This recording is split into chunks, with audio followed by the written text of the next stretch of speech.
Nous sommes dimanche, c'est le 14 juillet. Vous êtes sur RTI 1 et vous suivez le 13h. Bonjour et bienvenue.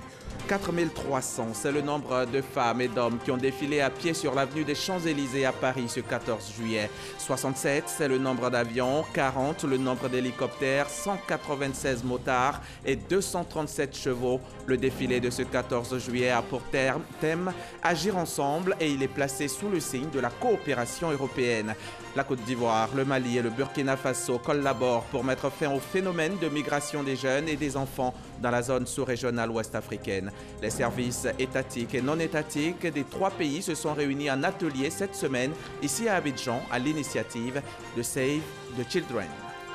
La CAN 2019 se poursuit en Égypte. Les demi-finales se joueront ce dimanche. Les éléphants de Côte d'Ivoire n'y prennent pas part. Les Ivoiriens ont été éliminés en quart de finale, mais le pays reste fier de ses joueurs. Ils sont arrivés à Abidjan hier samedi dans la nuit, accueillis par de nombreux supporters. Vous le verrez dans environ 30 minutes.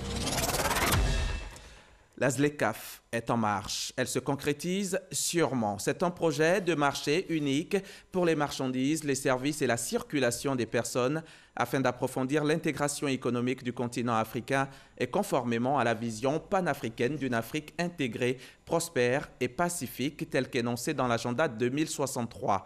Il s'agira entre autres d'éliminer progressivement les barrières tarifaires et non tarifaires au commerce des marchandises et augmenter le volume d'échanges intra-africains. Que dit exactement l'accord? Quelles difficultés pour sa mise en œuvre? Quelles opportunités pour le secteur public, le secteur privé, la société civile? Nous allons le savoir dans une demi-heure environ dans le cadre du magazine du dimanche. Monsieur Touré Waouti Seydou est avec nous. Il est directeur de la coopération internationale et sous-régionale, négociateur principal de la Côte d'Ivoire pour la ZLECAf, la zone de libre-échange continentale africaine. Bonjour, monsieur Touré. Bonjour. Bienvenue sur notre plateau. Merci. On se retrouve tout à l'heure dans 30 minutes. D'accord, merci. À tout à l'heure. Nous allons y aller avec ce courrier adressé par à Monsieur Emmanuel Macron, président de la République française, par le président Alassane Ouattara. Monsieur le Président, il m'est particulièrement agréable de saisir l'opportunité que m'offre la célébration de la fête nationale de votre pays pour vous adresser au nom du peuple et du gouvernement ivoirien, ainsi qu'en mon nom propre, mes très vives et chaleureuses félicitations. En cette heureuse circonstance, je voudrais former des vœux de santé et de bonheur pour votre Excellence, ainsi que de paix, de progrès continu pour le peuple ami français. Je saisis également cette occasion pour me féliciter de l'excellence des relations d'amitié et de coopération qui existent entre nos deux pays et vous renouveler ma disponibilité à œuvrer à leur raffermissement dans l'intérêt bien compris de nos deux peuples. Haute considération, signée donc des mains du président de la République de Côte d'Ivoire, Alassane Ouattara. En France donc, le traditionnel défilé du 14 juillet pour la fête nationale s'est tenu sur les Champs-Élysées à Paris ce dimanche, avec pour thème « Agir ensemble ». Plus de 4000 militaires ont défilé pour une cérémonie placée cette année sous le signe de la coopération européenne. Pour célébrer cette coopération européenne, ont été invités à la parade militaire une dizaine de dirigeants européens, dont la chancelière allemande Angela Merkel et le président de la Commission européenne Jean-Claude Juncker. Je vous le disais en titre, la Côte d'Ivoire, le Mali et le Burkina Faso, main dans la main pour mettre fin au phénomène de migration des jeunes et des enfants dans la zone sous-régionale ouest africaine. À l'initiative de Save the Children, un atelier s'est tenu cette semaine ici à Abidjan. C'était en présence des services étatiques et non étatiques des trois pays impliqués dans la lutte contre le phénomène. On en sait plus avec Franck Quadio. Trouver les moyens nécessaires pour arrêter la migration des enfants entre le Mali, la Côte d'Ivoire et le Burkina Faso. C'est la volonté partagée par les services de l'État et le secteur privé impliqués dans la protection des jeunes et des enfants dans ces trois pays. L'initiative est de Save the Children. Aujourd'hui, nous pouvons dire que nous avons une cartographie sur le flux migratoire des enfants qui nous montre exactement pourquoi ces enfants migrent au niveau de ces trois pays. Et ils sont à la recherche de quoi? Nous avons les données chiffrées, mais nous avons aussi également les besoins réels de tous ces enfants migrants. Selon les chiffres de Save the Children, 11 000 enfants et jeunes ont été identifiés dans les flux migratoires entre la Côte d'Ivoire, le Mali et le Burkina Faso d'octobre 2018 à mai 2019. Si la plupart n'est victime de maltraitance, elle est très souvent exploitée de façon abusive. En recevant donc ces données collectées sur les flux migratoires et la violation des droits des enfants, les participants sont appelés à tout mettre en œuvre pour améliorer la situation. Quand on parle d'enfants, on parle plus d'espoir finalement. Et ces enfants-là, ils ont besoin de sentir que dans leur pays ou dans le pays voisin, parce que c'est leur pays aussi, ils ont de l'espoir de vie. Ils peuvent aller à l'école, ils peuvent être soignés, ils peuvent grandir, avoir des perspectives de vie, ils peuvent aussi rêver. Généralement, dans nos pays, il n'y a pas tellement d'évidence. Alors que pour prendre une décision, il faut des évidences. Donc avec ce projet, nous avons des évidences au niveau de la région de Sikasso, particulièrement le cercle de Sikasso et le cercle de Kadiolon. Donc ça va nous permettre de prendre des décisions concernant les enfants en mobilité. Rappelons que cet atelier qui a duré 2 jours est issu du projet Rabat Process soutenu par l'Union européenne. En plus des préfets et des officiers de gendarmerie nationale, cet atelier a enregistré la participation du représentant du Sénat et de l'Assemblée nationale de Côte d'Ivoire. La culture est l'un des piliers du développement dans les pays de l'espace UEMOA. Pour exemple, au FESPACO, l'UEMOA attribue à chaque édition 3 prix spéciaux qui portent son nom. L'instance entend susciter dans chacun des pays membres un grand intérêt pour la culture. Elle a même en projet d'asseoir une véritable économie de la culture pour accompagner le développement. L'Union économique et monétaire ouest-africaine, l'UEMOA, vers une économie de la culture. C'est votre grand reportage de la mi-journée. Il est signé Eugène Atoubé. Dernier clap du film retraçant les festivités du cinquantenaire du FESPACO. Le palais omnisport de Ouagadougou a été le cadre de la démonstration de la bonne santé des cinémas d'Afrique. Réalisateurs, réalisatrices, actrices, acteurs et professionnels du cinéma ont été récompensés de leur travail. Outre les prix officiels, des prix sectoriels ont été attribués. Au nombre de ceux-ci, les prix spéciaux UEMOA. Le Burkinabé Salif Traoré et Hervé Lengani remportent les prix dans la catégorie court-métrage avec le film Les Charognards. Celui du meilleur documentaire est revenu à Abdoulaye Dao du Burkina Faso, pendant que les Ivoiriens Maurice Oué et Marcel Sagné s'adjugeaient le prix du meilleur film long-métrage. Ce qu'on souhaite, c'est plus d'encouragement, plus de financement, parce que la fabrication d'un film, c'est beaucoup d'argent. Et surtout, de soutenir les jeunes. 26 millions de francs CFA ont été distribués au titre des 3 prix spéciaux UEMOA. C'est une tradition de l'institution depuis 1997. À chaque édition du FESPACO, la commission de l'UEMOA récompense les meilleures réalisations de son espace, officiellement sélectionnées en compétition ou hors compétition. Ces prix spéciaux tiennent de l'engagement de l'institution sous-régionale à accompagner les événements culturels majeurs dans les pays qui composent l'espace UEMOA, à l'objectif de valoriser le secteur culturel dans sa double dimension économique et d'intégration. Cet engagement est traduit dans la politique commune de développement culturel. La conférence des chefs d'État et de gouvernement de notre Union a pris un acte additionnel important en octobre 2013 pour promouvoir la culture au sein de notre espace. Nous avons arrêté un programme de développement culturel en 2018, doté d'un budget qui avoisine les 16 milliards de francs CFA. La culture s'est également donné rendez-vous au niveau de nos politiques sectorielles. Aujourd'hui, il y a des expériences édifiantes à travers le monde et à travers l'Afrique qui montrent que la culture, lorsqu'elle est soutenue et promue, elle peut contribuer au développement socio-économique d'un pays. La question de l'accompagnement des cinéastes en Afrique demeure une problématique majeure. Souvent victimes de l'absence de financement ou de véritables politiques culturelles dans leurs pays respectifs, les cinéastes dans le silence ont joué et continuent de jouer un rôle prépondérant dans l'intégration ouest-africaine. Ce n'est pas faute de talent. Les prix spéciaux UEMOA viennent à la fois combler un manque et réparer un tort, mais surtout répondre aux attentes du monde culturel des pays de cet espace. Nous avons à l'UNESCO fait des études qui ont démontré que quand on investit $1 dans la culture, ça rapporte $6.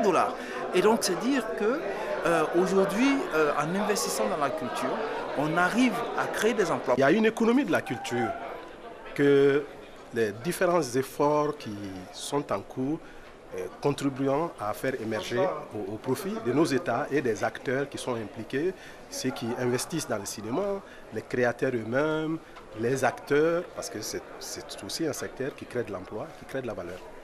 L'UEMOA, Union économique et monétaire ouest-africaine, se targue de ses succès en termes de palmarès au FESPACO. Au regard des statistiques des pays vainqueurs, les États membres sont invités à accepter de financer la culture dans tous ses aspects et se mettre en phase avec les directives de l'institution relatives à la réglementation du secteur de l'image, notamment l'archivage audiovisuel et la copie privée, entrevus par les experts de l'UEMOA comme les jalons d'un environnement cinématographique et audiovisuel compétitif. Nous avons déjà réfléchi à un dispositif à mettre en place qui permettra, dans un premier temps, de capturer l'ensemble des productions de nos télévisions, aussi bien publiques que privées, de manière à aujourd'hui les conserver grâce au numérique et par la suite à s'attaquer aux archives anciennes de manière à les numériser et disposer un peu de notre mémoire, de notre patrimoine audiovisuel dans les États membres. Les États devront prévoir dans leur budget les moyens de mettre le dispositif à leur niveau de manière à ce que tous les États puissent récupérer leurs archives audiovisuelles et les relayer auprès de la commission de l'UEMOA. L'institution travaille à l'harmonisation des règles dans son espace pour y asseoir une véritable économie de la culture. L'UEMOA vers une économie de la culture, un reportage RTI1 signé Eugène Atoubé à revoir sur tous nos supports digitaux. C'est reparti pour le festival Tonkwi Niidalé, le festival des arts et de la culture dans. Le ministre Touakeus Mabri et le conseil régional du Tonkwi en ont fait le lancement. Ce festival qui s'inscrit dans le développement de la région du Tonkwi a pour objectif de valoriser le patrimoine culturel du peuple dans. Le compte-rendu de Jean-Marc Djadji et Franck Quadio. La nature, les ponts de lianes, les danses, les costumes et coutumes, des merveilles de la région du Tonkwi. Un riche patrimoine naturel et culturel que la 3e édition du Festival des Arts et de la Culture dans Tonkwi Niidalé se propose de valoriser. Le festival est lancé à Abidjan par le président du conseil régional du Tonkwi, Abdallah Mabri Touakeus, et les cadres de la région. Nous voici à nouveau réunis avec pour objectif clé la promotion de la culture et le développement de l'économie mauve dans le Tonkwi et en Côte d'Ivoire. Le conseil régional, en initiant ce processus de valorisation, vise 3 objectifs. Le premier objectif, c'est de préparer les fils et filles de cette région à pouvoir faire de leur culture un socle de développement et de faire aussi de la culture un socle de la cohésion sociale et de la paix. Le Festival des Arts et de la Culture dans se veut une plateforme d'échange pour la promotion des activités économiques et artistiques avec le Maroc comme invité spécial international. Le Tonkwi Niidalé, source du bonheur en langue dan, est aussi un socle de cohésion sociale. Et la cohésion sociale a besoin de fréquentation des gens. Et quand les gens se fréquentent, ils se parlent, ils se comprennent.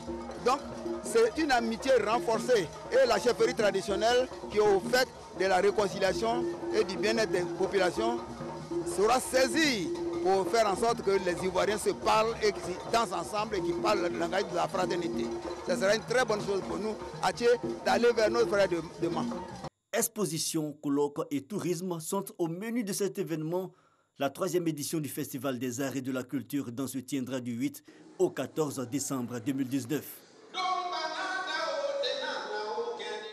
Ce sont les vacances. Et comme chaque année à la même période, Radio Côte d'Ivoire vient de lancer ses 3 émissions thématiques de vacances. Pour cette édition 2019, les productions sont placées sous le signe de la sensibilisation de la jeunesse sur les effets néfastes du tabagisme, du VIH-Sida et de la dégradation de l'environnement, cela en collaboration avec les ministères en charge de l'environnement, de la santé et de l'hygiène publique. Les précisions de Jean-Marc Djadji et Didier Nguessan.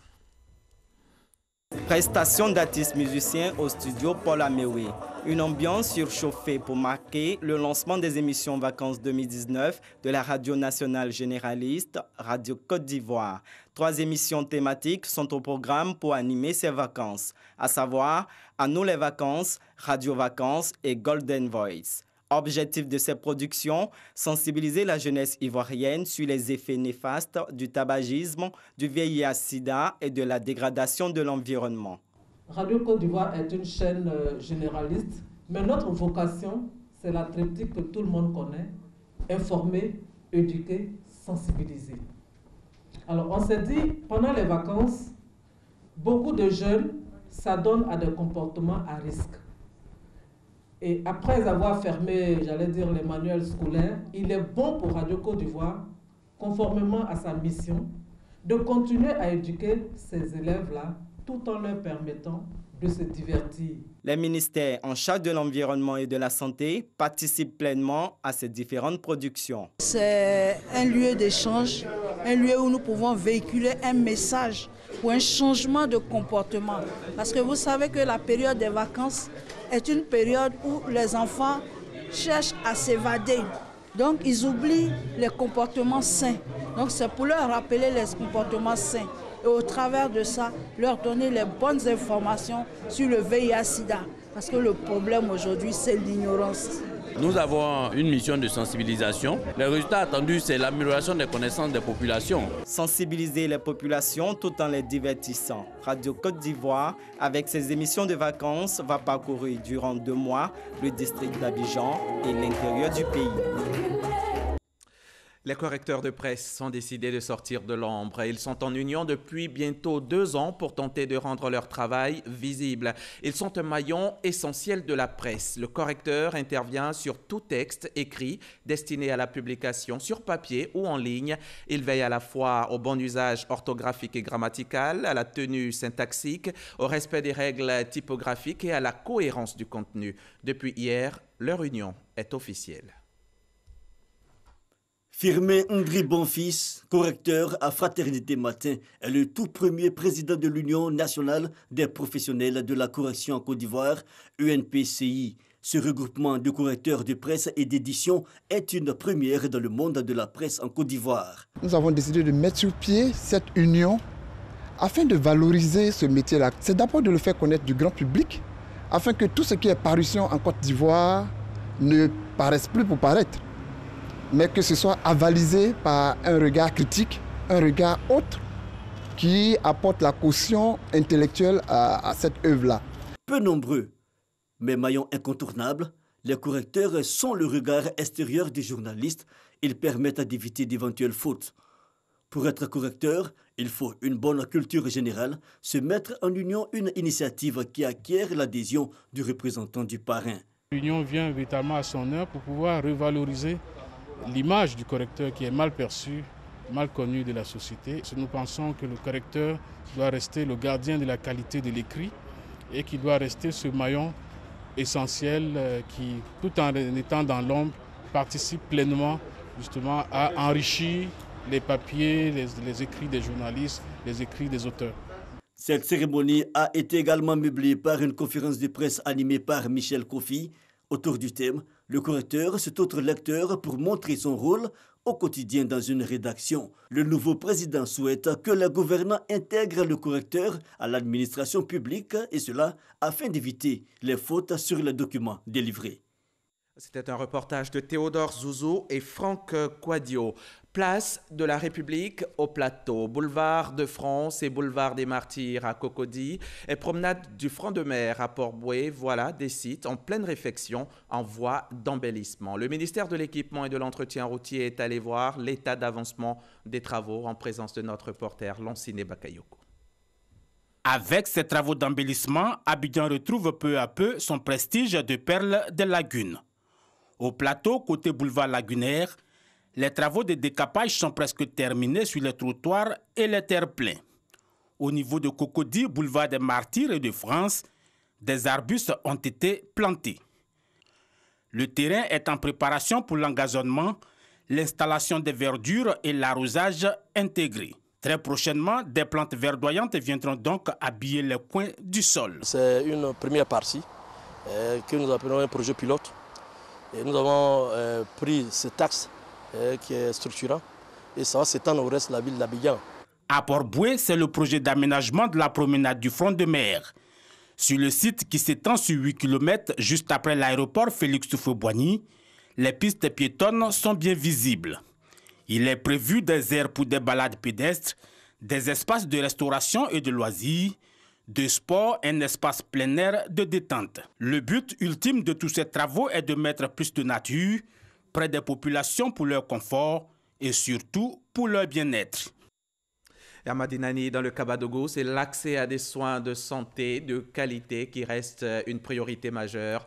Dans le cadre du programme social du gouvernement, des journées médicales gratuites sont initiées dans la localité au profit des populations. Des journées meublées de consultation médicale et distribution gratuite de médicaments. Kader Sogodogo pour RTI Bouaké. La mairie de Madinani, soucieuse du bien-être de ses populations et s'inscrivant résolument dans le programme social du gouvernement, initie des journées de soins gratuits. Le président de la République, son Excellence M. Alassane Ouattara, dans son adresse à la nation le 6 août 2018, a instruit son gouvernement à l'effet d'accentuer ses efforts en matière de politique sociale à travers le plan social du gouvernement PS Gourouv. PS Gourouv met un accent tout particulier qui touche au quotidien de la population et en particulier un accent sur la santé, la protection sociale, la lutte contre la pauvreté. Les localités ciblées sont Madinani commune et les villages de Sanaba, Sokouraba, Fimbiasso et Kebiko.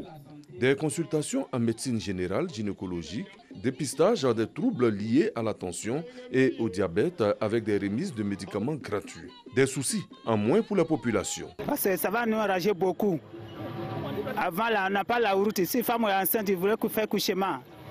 Si on prend un camion pour aller à Odjene ou bien à Bouniali, là, d'ici on est arrivé là-bas, c'est chaud. Dominique Santou, préfet de Madinani, et Dr Mbesso Ahmed Fabrice, représentant le ministre de la Santé et de l'Hygiène publique, ont pour leur part invité la population et l'ensemble du corps médical à faire de cette opération un succès total qui répond à la volonté du gouvernement de faire du social une réalité partout en Côte d'Ivoire. Et Grand Bérébi semble paralysé. Vous allez le voir, magasins et boutiques fermés, marchés vides, rues désertes, des tables retournées, aucun véhicule de transport à la gare routière. Et voici le constat. Voilà le constat fait donc par notre reporter Sam Conan sur place ce dimanche dans la ville de Grand Bérébi. Selon les habitants, un homme pris pour un voleur aurait été tué dans une plantation située dans le village de Youasso. En représailles, des individus ont manifesté en paralysant la ville et les autorités ont pris des mesures pour sécuriser les biens et les personnes. Dans les heures qui suivent, le préfet de région va entamer des discussions afin de ramener le calme. Pas de perte en vie humaine autre que la première citée, enregistrée donc dans ces manifestations à Grand Bérébi.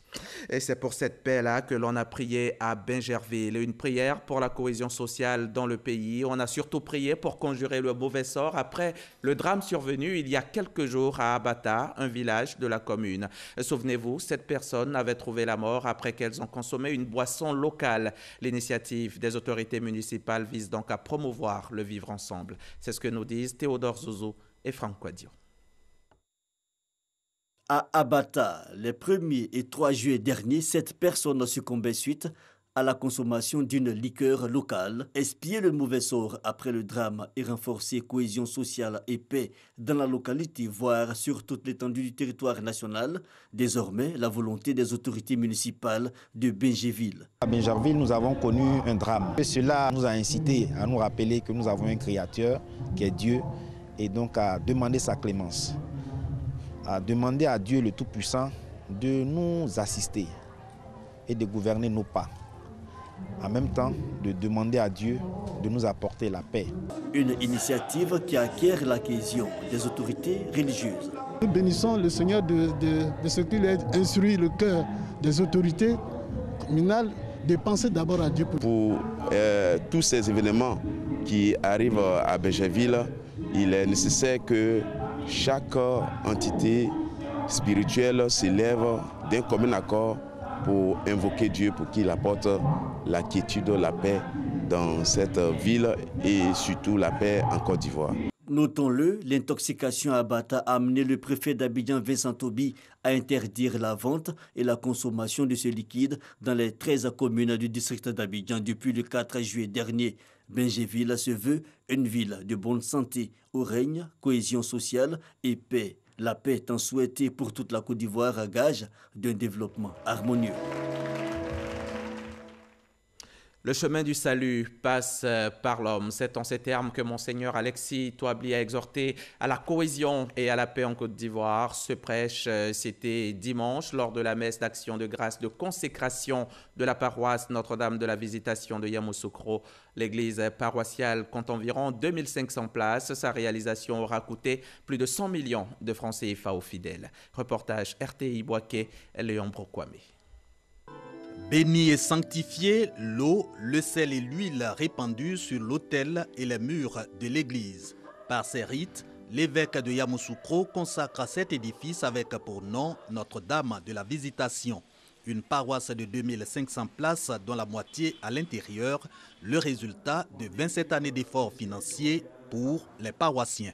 C'est une joie immense et c'est merveilleux pour les paroissiens qui voient leur effort récompensé par la consécration de notre Église à Dieu, notre Père. Disons, je suis arrivé en octobre 2014, 5 années après, si on veut calculer, nous sommes au-delà de 80 millions. Plus de 100 millions de francs CFA, le coût de la paroisse Notre-Dame de la Visitation de Yamoussoukro, un investissement à l'origine de l'hommage de Monseigneur Alexis Touabli au peuple de Dieu. Mais pas suffisant, précise l'évêque, pour s'attirer les grâces de l'Éternel et notamment la paix. Le célébrant de la messe de consécration indique qu'il faille reconnaître l'homme comme socle de la foi, question d'inviter à l'amour du prochain. Quelle que soit son ethnie, quelle que soit sa religion, quelle que soit sa religion, quelle que soit sa classe sociale, quel que soit son parti politique, tout être humain est la demeure de Dieu. Parce que la route qui mène à Dieu passe par l'homme. 1992, démarrage des travaux de construction de l'église Notre-Dame de la Visitation, érigée en paroisse en 2003. Déjà, 4800 baptêmes et 365 mariages célébrés dans cette église paroissiale, la 7e de la ville de Yamoussoukro. Ce 14 juillet, c'est aussi jour de match. La CAN 2019 se poursuit en Égypte. Les demi-finales se joueront ce dimanche. L'Algérie et le Nigeria s'affronteront dès 19h, temps universel. Mais avant, le match Sénégal-Tunisie, c'est pour 16h. Du côté des éléphants de Côte d'Ivoire, la déception était grande jeudi après la défaite en quart de finale face au Fennec d'Algérie, marquant leur élimination de cette compétition. Mais les pachydermes n'ont pas démérité. Ils sont arrivés à Abidjan dans la nuit d'hier, accueillis par les supporters venus les encourager. Le ministre des Sports, lui, a profité de l'occasion pour remercier l'ensemble des Ivoiriens pour leur grand soutien lors de cette Coupe d'Afrique. Konaté Ngamblé, Jean-Sylvain Rissot. Assis à même le sol et dans les bus, l'attente a été longue pour ces supporters ivoiriens venus réserver un accueil chaleureux aux éléphants footballeurs. Ils n'ont pas gagné, mais ils n'ont pas démérité. Donc nous sommes avec eux.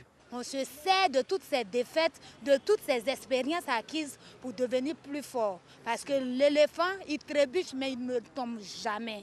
Une longue attente qui prend fin quand l'Airbus A319 transportant les éléphants et l'encadrement technique atterrit sur le tarmac de l'aéroport Félix Houphouët-Boigny. Le ministre des Sports, Dao Paulin, et le défenseur Wanlo Koulibaly sont les premiers à poser le pied sur le sol. Puis, le défilé des joueurs s'enchaîne. On était dans une guerre et finalement nous sommes tombés les armes à la main. Maintenant, il faut regarder devant. Je remercie ici tous les Ivoiriens pour leur soutien. Voilà, ça fait choc de voir cette population venue nous accueillir, malgré que l'objectif qui était de remporter le trophée. Mais ça fait du bien de voir ces personnes nous accueillir. Ça prouve qu'on a essayé de faire ce qu'on pouvait et on a fait un bon boulot, je pense. Après avoir quitté le tarmac, un honneur leur est rendu par la foule qui les attendait. Le ministre des Sports, chef de la délégation, a tenu à remercier les Ivoiriens pour leur inestimable soutien au cours de cette campagne égyptienne. Vous avez vibré tous pour cette équipe.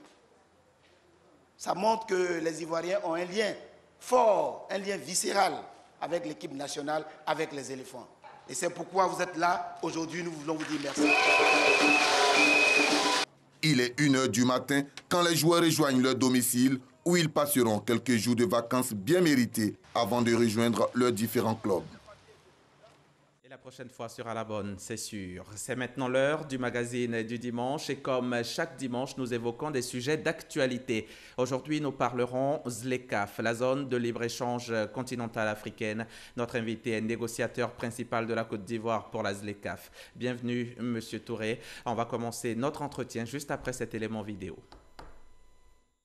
La ZLECAf, la zone de libre-échange continentale africaine. Fini le rêve, les Africains lui ont donné forme le 21 mars 2018 à Kigali au Rwanda avec 44 pays signataires sur les 55 que compte l'Afrique. Le 7 juillet 2019, soit plus d'un an après, à Niamey au Niger, la ZLECAf est mise sur orbite. Ils sont désormais 54 à avoir signé l'accord et 27 à le ratifier. Sa mise en œuvre est prévue pour juillet 2020, soit dans un an. Qu'est-ce qui a été fait? Comment cela a-t-il été fait? Que reste-t-il à faire pour que la ZLECAf, la zone de libre-échange continentale, comble l'espoir du continent africain face aux défis de la mondialisation? Rappelons que l'Afrique, c'est 55 États, 84 000 km de frontières, donc 84 000 km d'obstacles à lever. De plus, l'Afrique, ce sera plus de 2 milliards d'habitants en 2050. Plus de la moitié de cette population sera urbaine et le quart de la population active mondiale africaine. Comment organiser aujourd'hui pour être efficace demain? Reste l'équation à résoudre pour que l'Afrique entre dans l'histoire du monde. Merci à vous, Noël Niagno. Alors, Monsieur Touré, à quel besoin spécifique répond la création de cette zone de libre-échange continentale africaine? Merci, monsieur. Avant de commencer à donner des éléments de réponse, je voulais m'acquitter d'un devoir, celui de remercier monsieur Souleymane Diarra-Souba, ministre du Commerce, de l'Industrie et de la Promotion des PME, grâce à qui je me suis trouvé ici ce soir-là sur ce plateau, grâce à qui également j'ai pu participer aux différentes réunions de négociation organisées par l'Union africaine depuis 2015, où le processus a été lancé officiellement et puis depuis le début, effectue des travaux de négociation en février 2016. Vous êtes le négociateur principal pour la Côte d'Ivoire auprès de la ZLECAf. Alors, pourquoi une ZLECAf?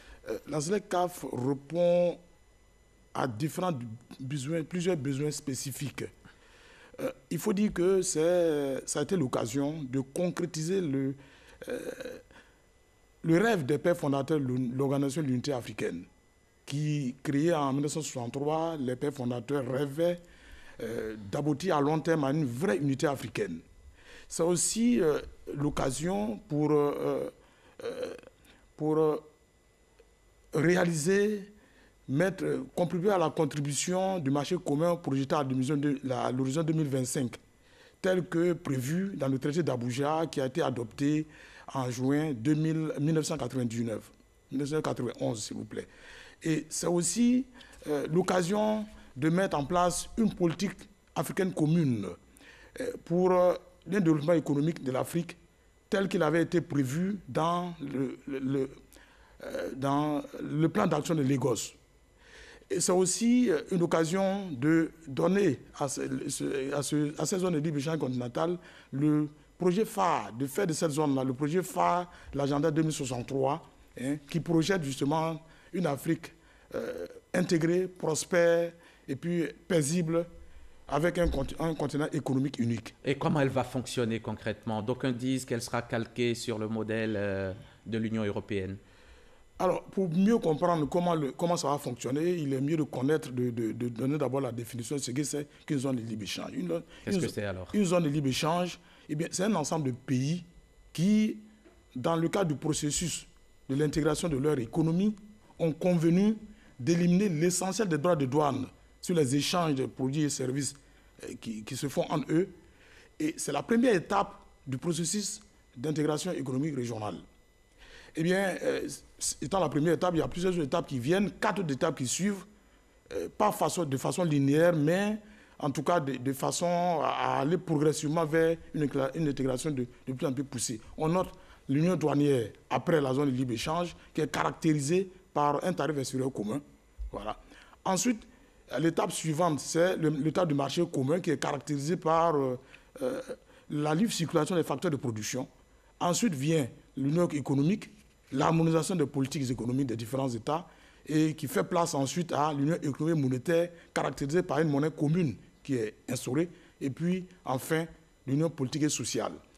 L'Union européenne se trouve à la dernière phase, à la phase la plus achevée, de sorte qu'il y a beaucoup d'étapes à parcourir à part de la zone de libre-échange continentale, la ZLEC, avant d'atteindre le niveau de l'Union européenne. On ne peut donc pas, pour répondre à votre question, calquer déjà la zone de libre-échange continentale sur le modèle de l'Union européenne. Il y a beaucoup de chemin à parcourir avant d'y arriver, mais pourtant, dans la mise en place, il y a beaucoup d'obstacles.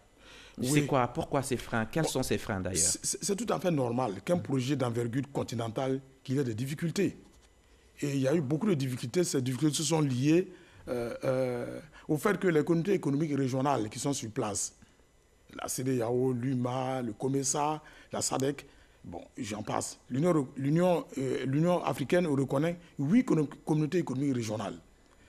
En raison de ce que les autres communautés économiques régionales sont à l'intérieur de ces 8-là. Eh bien, il faut dire que le niveau d'intégration au niveau de ces différentes communautés économiques régionales n'est pas uniforme. Il y a des communautés économiques régionales qui ne sont même pas encore parvenus à mettre en place une zone de libre-échange. Par contre, d'autres sont à l'étape d'une union douanière partielle. Les autres même sont à l'étape d'une zone de libre-échange partielle. Alors, tout cela, ça a créé beaucoup de difficultés. L'autre niveau de difficulté que nous avons rencontré, c'est que les pays n'ont pas le même niveau de développement. Il y a des pays qui n'ont pas le même niveau de développement. Bien sûr, n'ont pas la même taille, n'ont pas la même puissance économique. C'est ça. Il y a cela justement qui a été aussi un frein. Et les pays à faible revenu également ils avaient une aversion pour adhérer au projet en raison de ce qu'ils pensent qu'ils seront dominés par les plus forts, les plus riches, de sorte qu'ils avaient tendance à tirer, comment on appelle, les débats vers le bas. Il y a eu cela. Et puis aussi... Et justement, on va y revenir. Pourquoi vous ne pensez pas que cela peut être un obstacle? Un obstacle pour certains États fragiles, la ZLECA, vu qu'il y en a qui sont de petite taille, des États qui dépendent par exemple de recettes douanières, souvent de ressources aussi liées au commerce. Ça pouvait justement être un obstacle, mais à ce jour, ces difficultés ont été aplanies. Puisque il est prévu un mécanisme de compensation. Il est prévu un mécanisme de compensation dans l'accord. Et au-delà de cela, il y a un mécanisme d'ajustement qui est en cours de mise en place. Et qui est déjà, nous avons Afrexim Bank qui est volontaire pour financer justement ce mécanisme d'ajustement. Il n'y a pas de critères. Vraiment, chaque pays est éligible à ce mécanisme d'ajustement. Qu'il soit petit ou pas. Qu'il soit petit ou pas, peut-être, mais ça sera attribué au cas par cas. Voilà. Il y a surtout la mise en place de la communauté économique africaine, la CEA, qui est l'aboutissement de la ZLECA. Quel est le calendrier de la mise en place de la CEA? Bon, le calendrier de la mise en œuvre, la mise en place de la CEA, il faut dire qu'il a été d'abord inspiré depuis le 25e sommet des chefs d'État et de gouvernement qui s'est déroulé à Johannesburg, en Afrique du Sud, du 14 au 16 juin 2015, avant le lancement des négociations, même le 16 février. Et à partir de ce lancement du 16 février 2016, eh bien, la première phase des négociations s'est déroulée de cette date-là jusqu'au 21 mars 2018. Et ça a permis d'avoir des instruments juridiques de base. L'accord cadre et puis ces protocoles qui ont été adoptés, disons, signés par les chefs d'État et de gouvernement, par 44 chefs d'État et de gouvernement, lors de la conférence de cette conférence qui s'est déroulée à Kigali. Ça, c'est la première phase des négociations. Voilà, des négociations. Oui. Ensuite, il s'en est suivi une phase transitoire qui était destinée à résoudre les questions qui étaient restées en suspens. Et cette phase qui a démarré donc, après la conférence de Kigali court jusqu'à présent. Mais à ce jour, il y a vraiment une grande partie des questions qui ont été aplanies entre les négociateurs. Et cette phase aussi, il ne reste que quelques difficultés à résoudre au niveau notamment des règles d'origine, et puis bon, de la libération du commerce des services, et puis du dépôt des listes de constitution tarifaire. Donc voilà un peu, c'est ça qui court. Il s'en suivra la deuxième phase de négociation qui portera sur l'investissement la propriété intellectuelle et la politique de la concurrence. Et on va parler du cas spécifique de la Côte d'Ivoire. Quel a été ou quel est le rôle de la Côte d'Ivoire dans la création de la ZLECAf? Oui, en matière d'intégration, vous savez qu'en Côte d'Ivoire, nous sommes en avance. Hein. Nous avons été... En avance sur qui? Sur tout le monde? Bon, je dirais, en tout cas, on est parmi les pionniers. On est parmi les pionniers. Et la Côte d'Ivoire, en matière d'intégration, c'est un modèle. C'est un modèle puisque, quand on regarde la composition de la population, elle est constituée d'environ 25% d'origine étrangère. Et puis, bon, la Côte d'Ivoire a un niveau de commerce intra-africain de 34%. Et c'est quoi son rôle dans la création de cette ZLECAf? Son rôle a été déterminant. Nous avons participé à tous les niveaux de négociation. Quand on regarde la structure de gouvernance des négociations, vous avez le forum des négociations. Et juste au-dessus, vous avez le comité des hauts fonctionnaires chargé du commerce de l'Union africaine. Vous avez ensuite la conférence, le conseil des ministres du commerce africain, africain de l'UA. Vous avez également le COREPS, c'est-à-dire le comité des représentants permanents. Tous les ambassadeurs des pays africains qui sont basés à Addis Abeba, où il y a le siège de l'Union africaine, forment ce qu'on appelle le comité des représentants permanents. Et puis vous avez le conseil exécutif qui est constitué des ministres des Affaires étrangères des pays africains. Et puis le sommet des chefs d'État et de gouvernement. À tous ces niveaux, toutes les rencontres qui ont été organisées à ces différents organes ont enrichi la participation de la Côte d'Ivoire. D'accord. Et pour l'heure, les négociations autour de la zone de libre-échange, les négociations sont axées sur le commerce des marchandises, le commerce des services, l'investissement, la propriété intellectuelle, la politique de concurrence. Est-ce qu'il y a une extension qui est possible pour d'autres secteurs? C'est possible. C'est possible. D'accord. Et puis, c'est pour quelle échéance? Bon, c'est possible, mais l'échéance, on ne peut pas déjà l'estimer. On ne peut pas l'estimer en raison de ce que, eh bien... Pourquoi d'abord c'est possible? Parce que la zone de libre-échange a aussi négocié en référence à l'évolution de l'environnement économique et commercial international, qui est marqué par la prolifération des accords commerciaux régionaux, les grands accords commerciaux qu'on appelle les méga accords commerciaux régionaux, qui se négocient entre les pays développés. L'Afrique reste en marge. Et ce qui compromet l'avenir des échanges de l'Afrique avec le reste du monde. Pourquoi? De façon concrète, eh bien, ces grands accords qui se négocient intègrent des dimensions de sécurité, des normes et des réglementations profondes. Eh bien, vous imaginez, les grands pays vont échanger entre eux en respectant des règles très rigoureuses. L'Afrique, de manière générale, n'a pas cette expertise. Pour le moment, elle n'a pas encore cette expertise de pouvoir produire des produits qui puissent respecter les normes qui seront convenus entre ces grands pays. Donc, ça veut dire que ces grands accords, la prolifération, le développement de ces grands accords compromet l'avenir de nos échanges avec le reste du monde. Donc là, comme je le dis, lorsque on aura épuisé le champ, les sujets de négociation qui sont sur place, dans l'évolution et l'intégration économique de l'Afrique, il se pourrait que d'autres sujets intègre les négociations. Et vous serez d'accord avec moi que les relations, le commerce intra-africain est très faible au regard de l'état de nos routes. Est-ce qu'il ne fallait pas d'abord régler la question de la connectivité avant d'aller à la ZLECAf? C'est pris déjà en compte. Les routes? Oui, c'est pris déjà en compte.